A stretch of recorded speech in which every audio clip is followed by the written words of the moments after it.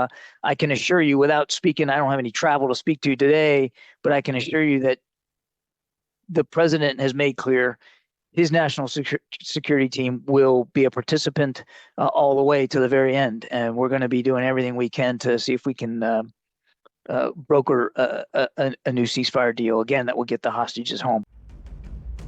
पश्चिमी मीडिया की रिपोर्ट के मुताबिक प्रेसिडेंट जो बाइडेन पद से हटने से पहले इजरायल को 10 युद्ध लड़ने का हथियार देने का प्लान कर चुके हैं।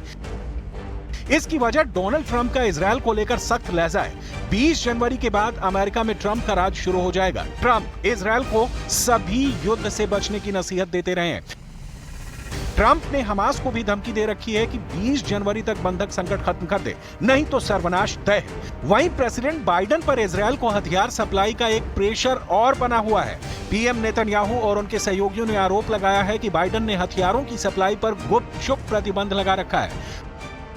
बाइडेन की पार्टी के कई नेता इजरायल को शर्तों के साथ हथियार देने की मांग करने लगे थे, जिसे बाद में प्रेसिडेंट बाइडेन ने अफवाह बताया और $8 अरब के हथियारों का ऑफर इजरायल को करके उन्होंने पूरी बाजी ही पलट कर रख दी है। अमेरिकी मीडिया के मुताबिक इजरायल को हथियारों की यह सप्लाई लंबे समय में की जाएगी। इजरायल को कुछ हथियार अमेरिकी हथियारों के जखीरे से दिए जाएंगे, लेकिन ज्यादातर को देने में 1 से ज्यादा साल लग जाएंगे।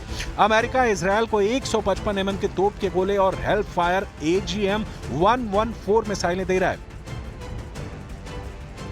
जो अटैक हेलीकॉप्टर में इस्तेमाल किए जाते हैं। इसके अलावा इजरायल को 250 किलो के घातक बम भी दिए जाएंगे।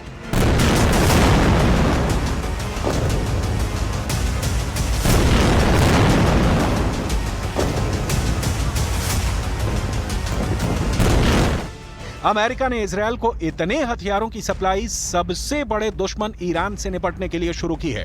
इसके अलावा इजरायल को 9 और फ्रंट पर भी युद्ध में इन्हीं हथियारों से जीत मिलनी तय है। गाजा में इजरायल हमास से 7 अक्टूबर 2023 से युद्ध लड़ रहा है। लेबनान फ्रंट पर इजरायल का हिजबुल्लाह से युद्ध चल रहा है। यमन में हूथी फाइटर से इजरायल सीधी जंग लड़ रहा है। सीरिया में इजरायल की टक्कर ISIS के टेरर फाइटर से है। सीरिया में ही इजरायल को हिजबुल्लाह के फाइटर से भिड़ना पड़ रहा है। सीरिया में ही इजरायल को तुर्की समर्थित विद्रोही लड़ाकों से मोर्चा लेना पड़ रहा है। इराक में इजरायल की दुश्मनी शिया मिलिशिया से है, जो लगातार हमले करते रहते हैं। इराक में ईरान समर्थित टेरर ग्रुप इजरायल के खिलाफ मोर्चा खोलकर बैठे हैं। खाड़ी देशों में मिस्र में भी इजरायल के खिलाफ विद्रोही लड़ाकों की फौज तैयार है। ईरान को जोड़कर इजरायल को सभी 10 दुश्मनों से लोहा लेने का हथियार अब मिल चुका है। להתחיל לייצר כל שנה כמות גדולה מאוד של טילים שיהוו בעיה גדולה מאוד לביטחון מדינת ישראל. זה ילך ויתפזר ויהיה בהרבה מקומות ובכל מיני ידיים, ואין לנו כוונה להגיע לזה שזה מתממש. इजरायल के लिए फाइटर ग्रुप से युद्ध लड़ना और जीतना कोई बड़ी बात नहीं है। हूथी, हमास और हिजबुल्लाह जैसे ग्रुप से युद्ध और किसी देश की सेना से युद्ध का फर्क नेतन्याहू को सीरिया, तुर्की और ईरान से सीधे टकराना पड़ सकता है। खासकर सीरिया में तुर्की के राष्ट्रंदाजी सैन्य तैनाती से भड़का हुआ है। तुर्की ने हार्मोन माउंट से भी इजरायल को पीछे हटने की धमकी दी है। शुक्रवार को तुर्की के विदेश मंत्री ने सीरिया से सभी विदेशी ताकतों को भाग जाने का ओपन ऐलान किया है, जबकि इजरायल साफ कर चुका है कि अपनी रक्षा के लिए वो सीरिया फ्रंट से पीछे नहीं हटने जा रहा है। सीरिया के अलेप्पो में अमेरिकी सैन्य अड्डे की जानकारी आने के बाद से इजरायल का हौसला और भी बढ़ चुका है। उधर महाशक्तियों के टकराव में फंस चुके सीरिया के लीडर जुलानी अमेरिका से ही मदद की गुहार लगा रहा है। जुलानी ने अमेरिका से इजरायल को रोकने की अपील की है, जबकि सुपर पावर ने आर्म्स डील का ऐलान कर दिया। जाहिर है जुलानी की अपील बेमानी साबित होगी, यानी जुलानी की सुनवाई सिर्फ तुर्की के राष्ट्रपति के दरबार तक सिमट चुकी है। वहीं एर्दोआन का सीरिया में सिर्फ एक ही मकसद है, कुर्द फोर्स का सफा है, जिसके लिए तुर्की ने सीरिया में सेना और हथियारों की भारी तैनाती कर रखी है। मगर अमेरिका के रहते तुर्की का यह प्लान भी कामयाब होता दिख नहीं रहा। कुर्द लड़ाके अमेरिका के सहयोगी हैं, जिन्होंने कई साल तक अमेरिका के लिए आईएसआईएस आतंकियों से लोहा लिया। टेरर आर्मी को सीरिया से मार भगाने वाले कुर्द लड़ाकों पर आंच भी आई तो अमेरिका किसी को सलामत नहीं रहने देगा।